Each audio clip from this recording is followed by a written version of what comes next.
I have to admit, the first time I took the Shadow Chaser out, I was a little intimidated. There were so many bells and whistles and computer screens and all these little doodads that I thought, wow, this is going to be totally overwhelming. And it took me a year probably to really get used to knowing where everything was and being able to close my eyes and operate everything. But now it's second nature. I've spent so much time in it, it's just like walking down the street. So I think most people don't realize that chasing is about maybe 75, 85% a waiting game. It's very boring. It's not out there. You're not, driving down the road with your hair on fire, chasing wild storms. Most of it's sitting on the side of the road under a shade tree, staring at the sky, hoping something goes up. And that's really the essence of chasing. It's not all excitement. A very, very small portion of it's the real exciting part that you see. For those of you who have never chased storms in West Texas, there is a new device which the state has just put into use. It's the anti-chase truck, and it deploys dirt directly in front of your chase vehicle when you're driving, so you have to maintain a safe speed. It's worked pretty good so far and has certainly reduced my ability to intercept the storms which are in front of me. Again, this is the new Texas Highway Department Dirt 1 unit, which deploys loose sand in front of chase vehicles, preventing them from driving at high speeds toward storms. 4 tornadoes on the ground, 4. There's a very large stovepipe to the left, a funnel dissipating in the middle, and to the right there's another stovepipe forming into the back. There's a smaller funnel, but the one tornado, which I'm becoming closer to by the second, is very, very large. When you're chasing, you really never know what you're going to see. If you see a tornado, you're happy. That's a rare event, relatively speaking. But to see 4 or 5 tornadoes on the ground at once, if someone told me on this morning you're going to see 4 or 5 tornadoes on the ground at once, I would laugh and say, yeah, right. But there I was. I turned the corner, looked to the south, and there they were. There was one large tornado near the body of the storm, and to the southwest of those, of the main tornado, there were 3 or 4. Those are what's commonly referred to as land spouts forming on the back of this cloud. I could not believe it. And as I drove toward it, one would form, one would dissipate. One would form, one would dissipate. And it was like watching something out of a nightmare or something. You could not believe that you were physically witnessing some event like this, which is relatively rare. Yeah, we've got to get a shot of this before these things rope out. I think one of the hardest decisions to make as a chaser is when to stop and shoot. That's always a problem because you always know in the back of your mind that most tornadoes last less than 10 minutes. And so there's this clock ticking inside, kind of a countdown clock once you see a tornado, and it's saying, okay, this tornado is not going to be on the ground long. Where's Al Unser when you need him? And I don't know how many times I've made the mistake of watching a tornado on the ground and saying to myself, oh, well, Warren, you can get closer to that and get a better shot.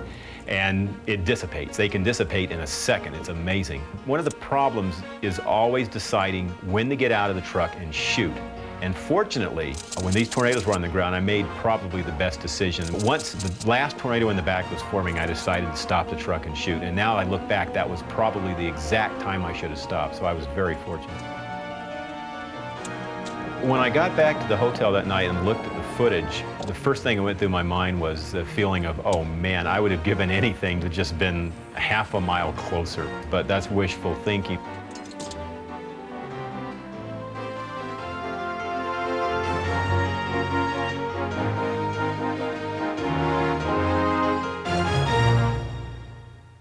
The art of storm chasing in photography involves 2 distinct windows. One is the artistic window, which is getting smaller as you get closer to the storm and the daylight fades. And the other window is the window of safety. And the secret to this profession is balancing those 2 windows, getting the photographs and staying alive.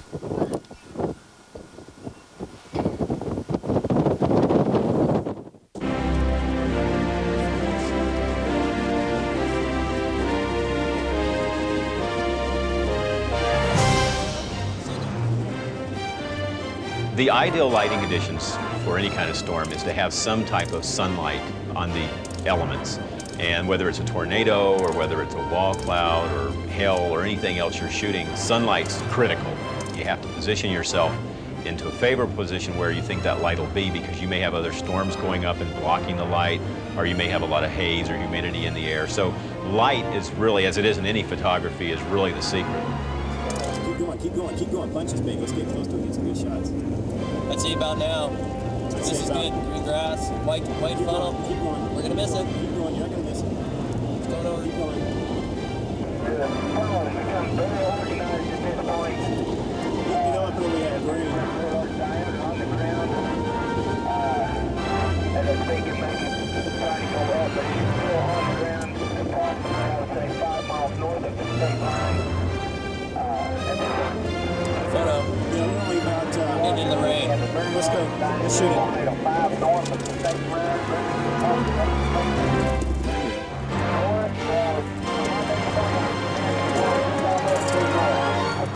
Rolling check. Oh, now we got to get by these poles. We're not getting by the poles, dude. There's a cop down there too. It's a tornado. We need a Tornado on the ground. We'll peak the hill and then we'll go over and get the shot. How's that? Sounds great to me. I don't think we're going to be able to go north because of the road conditions here. Tornado. It's a tornado. It's a road twister like we need a photo of. Oh man, it's going back up. What's your rearview mirror? No, I can't see nothing out of the mirror in the car. It's too muddy. Keep going until we get a shot. Yeah, breaking me. Just watch what you're doing. Is that a crocodile? Remember, no cussing.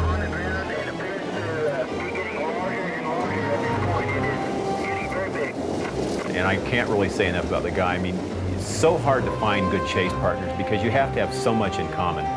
You have to have similar interests. You have to have about the same patience level. Very large tornado. If you see a good shot, Tom, with contrast, go ahead and stop. This is all dry. Let's just go for contrast. Let's not even stop. Let's just go. We gotta get stills. You got to get the stills. They'll probably rope out. The nice thing about Tom is we have this nice balance where we balance and check each other. We've forged a really good chase partnership over the years. Time check is 6:53. Just across the Oklahoma border into the Oklahoma Panhandle.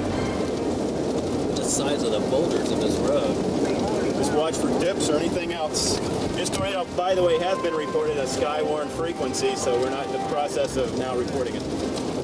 Roads are really the lifeblood of a chase, and as I always say, the maps of those roads are the blueprints. So it's very important. Roads make or break most chases. Crossroad, watch. Clear.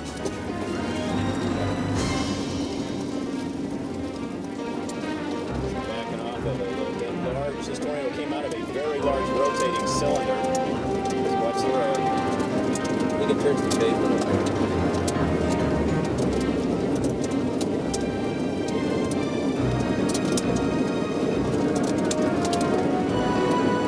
We're getting pavement.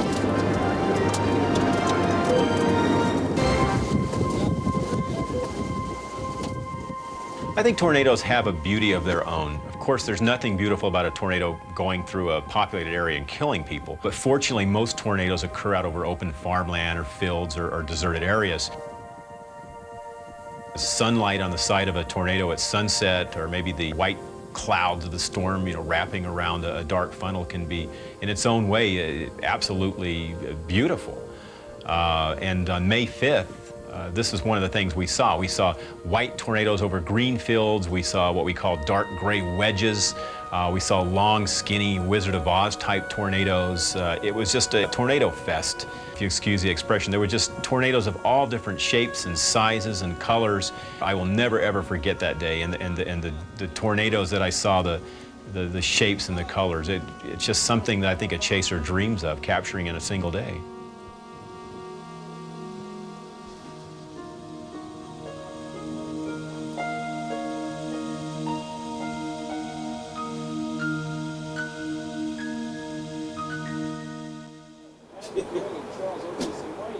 When the chase day's over, the first thing a chaser thinks about is lodging.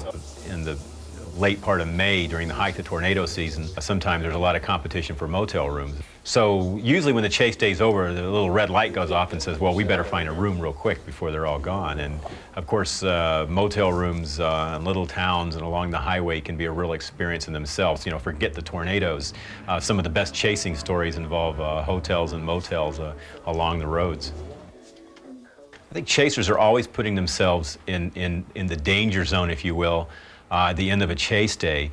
Storms can erupt further down the line and move in at night, and that's always a serious problem, is that the hunter is going to become the hunted as the night wears on. And there's more than once I've chased very severe storms in the western area, and then you'll go to sleep in the eastern area and be woke up at night with tornado warnings or large hail hitting the car.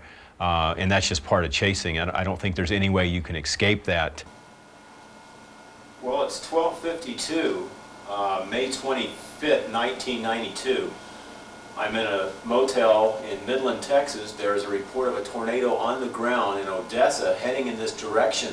Well, I was in Midland, Texas one night after a chase. I was totally exhausted. It had been a long chase day. There had been numerous tornado warnings. I had to drive back and forth over maybe 400 or 500 miles trying to get in the position with this storm. Hopefully get another spotter report and be able to find shelter. I looked earlier right after I heard the first report, and I can't find a shelter in this vicinity, so I'm probably going to have to tough it out. They're now putting it up on the screen. It is a tornado warning for Midland County, report of a tornado on the ground by the Sheriff's Department.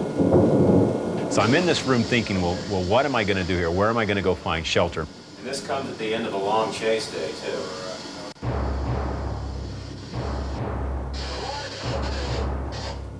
I think it's time to go find a shelter and get the hell out of here.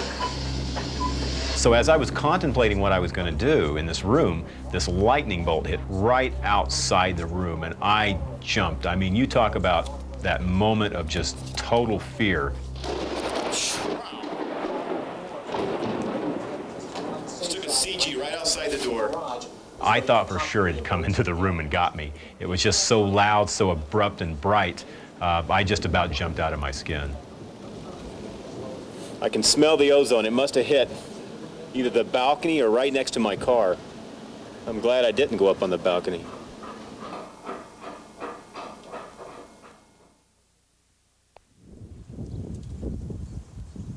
Chasing requires an immense amount of preparation. It's very important that anyone who chases storms have some knowledge of meteorology, and more importantly, have some knowledge of the very storms they're chasing. The typical chase day usually begins first thing in the morning when you turn on the television and see what the weather forecast is. And the reason you do that is you want to have some idea of where the severe weather is likely. You have to be able to forecast. You have to be able to look at hourly changes on a weather map and plot it up and decide where you're going to go. All these things are very important, and if you don't know those, you'll be out there wandering around aimlessly, and of course at the same time it can be very dangerous if you don't know what you're looking at and know what this storm is capable of producing. It's not a perfect day, but there's an outside chance.